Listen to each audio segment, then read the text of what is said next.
जय हिंद दोस्तों, मैं हूं आपका साथी परवेज अहमद। आप देख रहे हैं the polygraph. Bharatiya Janata party का सुनहरा दौर चल रहा है।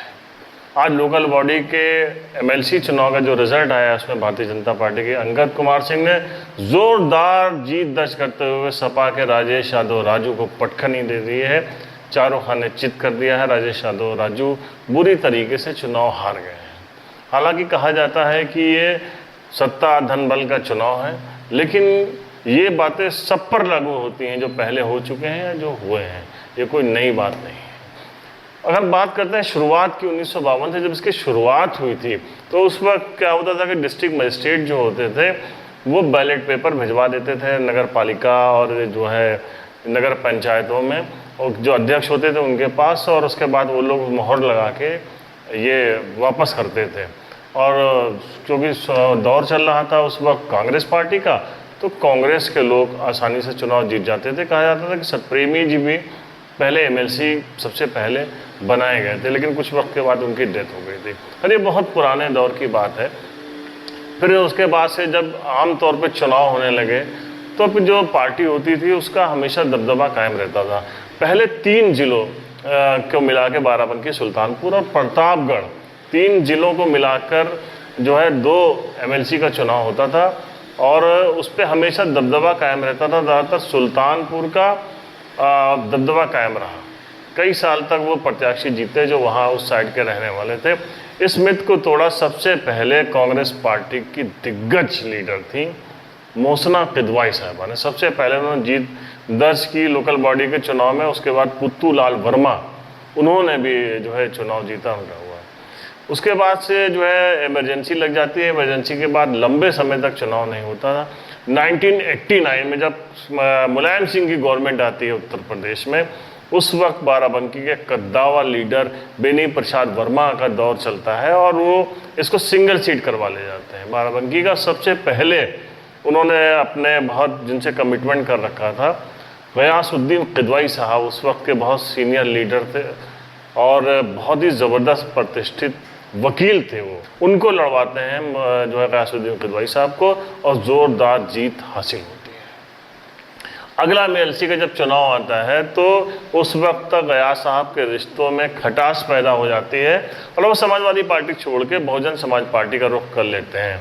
तो बेनी बाबू, प्रदीप बाबू, जिनका कभी उन्होंने पहले टिकट कटवाया था, उनको जो है वो एडजस्ट कराते हैं, प्रदीप बाबू को टिकट दिलाते हैं और प्रदीप बाबू ज़ोरदार जीत हासिल करते हैं एमएलसी चुनाव में। फिर जब उनका 6 साल का टर्म पूरा होता है 2002 में, प्रदीप बाबू फिर अगला इलेक्शन आसानी से जीत लेते हैं। समाजवादी पार्टी का जो आपको कहा जाता है कि बाराबंकी का गढ़ होता है, हमेशा से यहाँ एमएलए और जितने प्रमुख पदों पे जो है सपा के लोग जीतते चले आ रहे हैं, चाहे वो नगर प्रमुख हो चाहे ब्लॉक प्रमुख हो, और उनका दबदबा हमेशा रहा। तो एक बार दूसरे टर्म में फिर प्रदीप बाबू जीतते, लेकिन 1 साल में ही उनकी डेथ हो जाती है। तो उनके लिहाजा उनके बेटे अरविंद यादव को बाई इलेक्शन में प्रत्याशी बनाया जाता है और उनके कर्सी में सारे पार्टी के लोग सपोर्ट करते हैं और आराम से चुनाव निर्दलीय के तौर पर अरविंद यादव जीत जाते हैं। लेकिन जब फिर 6 साल का टर्म उनका पूरा होता है तो बेनी बाबू उनसे नाराज़ हो चुके होते हैं। हालांकि उस वक्त बेनी प्रसाद वर्मा जो है छोड़ के समाजवादी पार्टी छोड़ के कांग्रेस के में जा चुके होते हैं और कांग्रेस में रहते हुए दल की परवाह न करते हुए जो बसपा के प्रत्याशी थे हरगोविंद सिंह को, उनको कंडीशनल सपोर्ट कर देते हैं और ये चुनाव हरगोविंद सिंह जीत जाते हैं 2010 में। 2015 में हरगोविंद सिंह इस्तीफा दे देते हैं और बहुजन समाज पार्टी छोड़कर भारतीय जनता पार्टी का दामन थाम लेते हैं।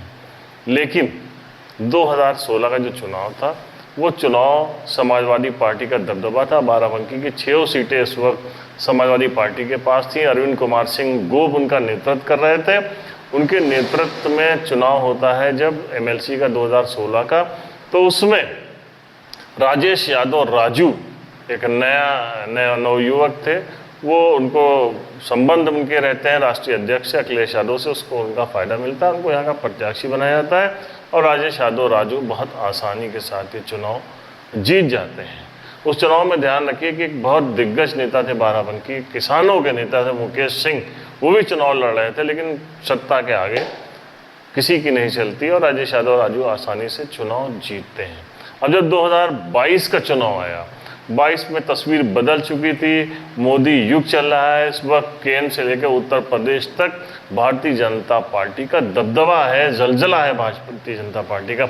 लेकिन भाजपा ने इस बार बहुत ही अच्छा प्रत्याशी दिया, अंगद कुमार सिंह। तमाम प्रत्याशी जो भाजपा के टिकट मांग रहे हैं सबको दरकिनार किया। एजुकेशन की फील्ड से आते हैं और राष्ट्रपति पुरस्कार भी मिल चुका है अंगद कुमार सिंह को, उनको प्रत्याशी बनाते हैं, नया प्रत्याशी। और वही होता है, चुनाव में आसानी से जीत दर्ज की अंगद कुमार सिंह को। अंगद कुमार सिंह को 2272 वोट मिलते हैं और राजेश यादव को सिर्फ 527। जबकि ध्यान रहे कि राजेश यादव राजू सपा से आते हैं और सपा के जो पदों पे जो लोग हैं कम से कम 750 वोट है। इसका मतलब पूरा वोट सपा का भी इनको नहीं मिला है। दूसरा, जो इतने 500 वोट दिख रहे हैं इसमें एक बड़ा रोल अदा किया है धर्मराज यादव, सुरेश यादव ने। सदर विधायक हैं, लगातार तीसरी बार चुनाव जीते हैं और इन्होंने ज़बरदस्त जोर लगाया। ब्लॉक प्रमुख भी हैं उनके परिवार के लोग, 4 बार से लगातार कब्जा है उनका जो है बंकी ब्लॉक के ऊपर विरोध, और देवा ब्लॉक में भी उनका दबदबा रहा है। उन्होंने ज़ोरदार तरीके से अपना जोर लगाया और दिखाया कि वो नेता के तौर पर इस्टेब्लिश हो चुके हैं। लिहाजा थोड़े वोट दिख रहे हैं, वरना और बुरी हार भी हो सकती थी समाजवादी पार्टी के, और भाजपा के प्रत्याशी ने चुनाव जीता है और इतिहास बदला है। पहली बार भारतीय जनता पार्टी ने स्वाद चखा है लोकल बॉडी के चुनाव में जीत हासिल कर अंगद कुमार सिंह की जीत जो है उसके साथ एमएलसी के चुनाव, पहली बार जिला पंचायत में कब्जा होता है भाजपा का, और पहली बार स्वाद चख लेती है इस बार भारतीय जनता पार्टी। अंगद कुमार सिंह के रूप में अंगद कुमार सिंह एमएलसी चुने जाते हैं। क्या वादा कर रहे हैं, क्या क्या वादे कर रहे हैं वो जनता से, ये सुनिए। सर, जीत पे क्या बोलना चाहते हैं? जीत हमारे संगठन की और हमारे सारे कार्यकर्ताओं के साथ साथ जनता की जीत है। उन लोगों के सहयोग से आज मैं विजयश्री हासिल कर पाया हूँ। हमारे ऊपर बहुत सारे दायित्व आ गए हैं, उनका निर्वहन करना है। क्या प्राथमिकताएं रहेंगी? प्राथमिकताएं जो भी गैप है उनको पूरा करेंगे। हमारे जो सांसद जी हैं, विधायक जी हैं, ये लोग काम कर ही रहे हैं, उनके बीच में जो गैप है उसको पूरा करेंगे। यहाँ की आवाज़ को विधान परिषद में सुचारू रूप से ले जाके उठाएंगे और यहाँ के डेवलपमेंट में जितना योगदान हो पाएगा योगदान करेंगे। भारत माता की